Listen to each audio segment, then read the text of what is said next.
Coucou tout le monde, alors je vous fais une petite story aujourd'hui parce que vous avez été nombreux à me demander en quoi consistait mon métier et certains d'entre vous m'ont aussi demandé si je pouvais leur expliquer plus en détail les études que j'avais faites pour y parvenir. Alors, je suis juriste en droit de la construction et plus précisément juriste en assurance construction.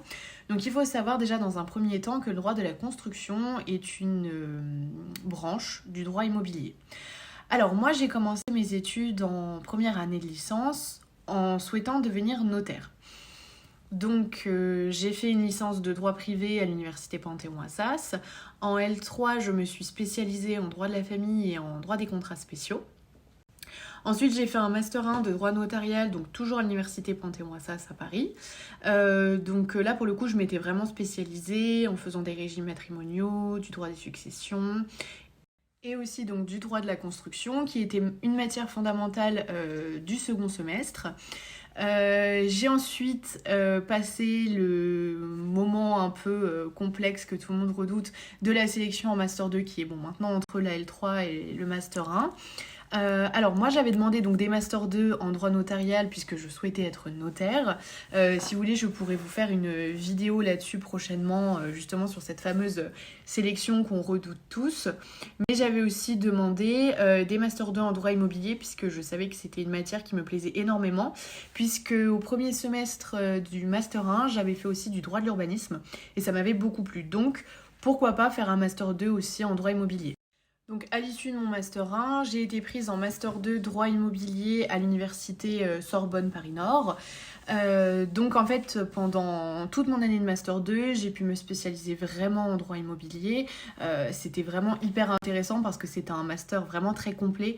On voyait vraiment toutes les matières qui touchait au droit immobilier, donc vous aviez du droit de l'urbanisme, du droit de la construction, du droit du crédit, du droit des contrats, baux civils et commerciaux, droit de l'environnement, vraiment en plus avec des très bons professeurs.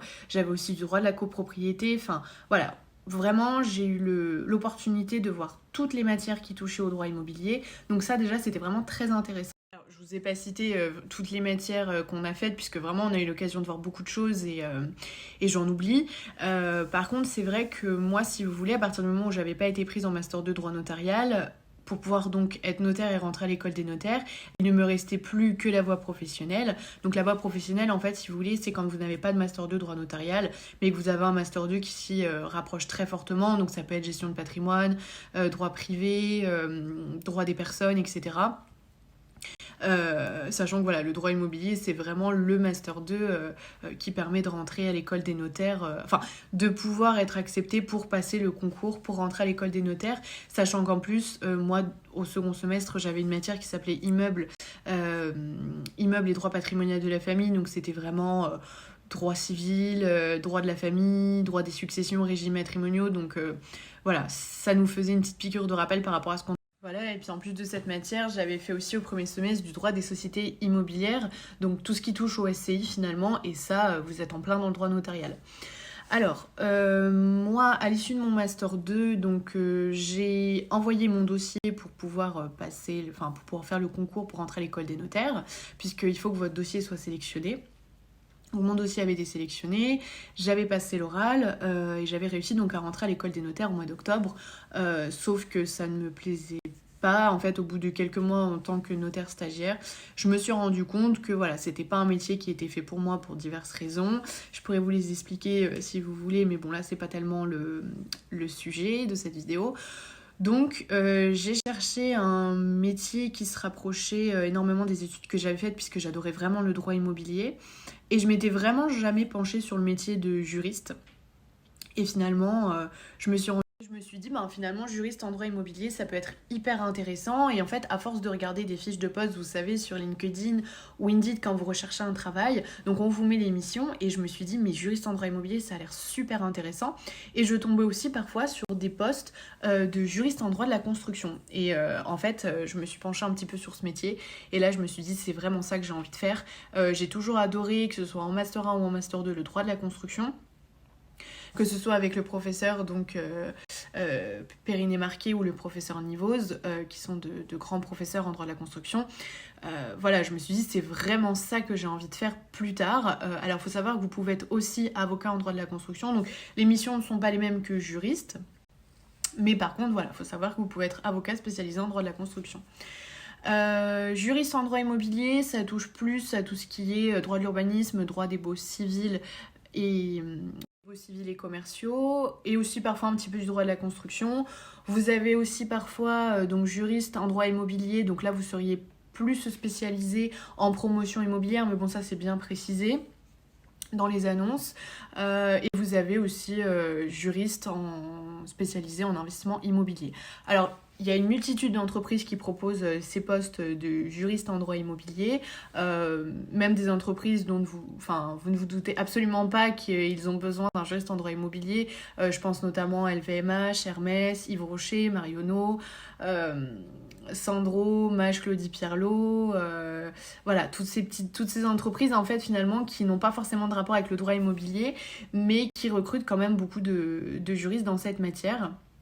Et en droit de la construction, c'est pareil, on ne se doute pas forcément. Mais vous avez beaucoup d'entreprises qui recrutent des juristes en droit de la construction. Alors évidemment, vous avez des promoteurs tels que Eiffage, Vinci, Bouygues, Bateg, qu'est-ce que vous avez d'autre? Vous avez Vinci Grand Projet, vous avez Eurovia, c'est le numéro 1, vous avez aussi de Mathieu Bard, enfin vous en avez vraiment beaucoup. Mais vous avez aussi la SNCF, le Club Med, Pierre et Vacances. Franchement, vous en avez une multitude qui proposent effectivement des postes de juriste en droit de la construction. Donc c'est vraiment un domaine où il y a énormément de travail. Sachant que même en cette période de Covid, les constructions, voilà, tout ce qui touche au droit immobilier, ça n'a pas vraiment été arrêté. Donc voilà, on est vraiment bien occupé, c'est un domaine qui n'a pas été impacté, donc on a vraiment beaucoup de travail. Alors moi, je suis juriste en assurance construction et plus précisément, je suis chargée du règlement des sinistres construction, c'est-à-dire que lorsque vous construisez quelque chose, à l'issue de cette construction, vous pouvez avoir des sinistres et donc on s'en remet à son constructeur pour les régler. Et donc moi, en fait, si vous voulez, je reçois des assignations et je m'occupe de régler les sinistres. Alors, il y a un petit côté administratif, il faut le savoir. Vous ouvrez les dossiers, vous répondez aux mails, puisqu'il faut savoir que vous êtes en constante interaction avec les avocats, les huissiers de justice, les experts. Vous avez qui d'autre? Vous avez...